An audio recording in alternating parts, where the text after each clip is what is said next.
Hello everyone, welcome back to my channel. Today in this video we'll see how to insert a new row when you have multiple set of data in Microsoft Excel. So let us open the software. As I need some data, I'll open a previously saved file, that is this one here, and we have the data. So what I mean by multiple set of data is, see, this is one set of data as you see here. But if I scroll rightwards, you can see there is one more set of data here which you are not able to see at the first when you are on the screen. So suppose if you want to add a new row, means what you would do is you will select one of the row here using the left mouse button. Now you might right click and you might click on insert, right?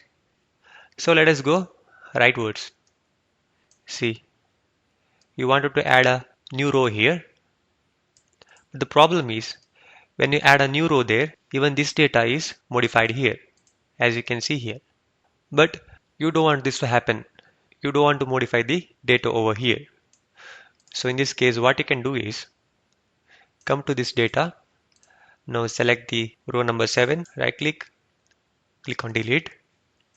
Now what you do is instead of selecting the row number here, select the cells here. Got it?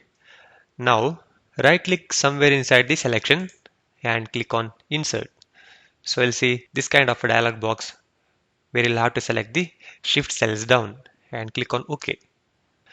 So you have the new row here. Let us see what happened to that data. So here there is no problem. So you can make use of this method when you have multiple set of data on a single spreadsheet. So if you have any doubts, please comment below. Please subscribe my channel for more videos like this. Thank you.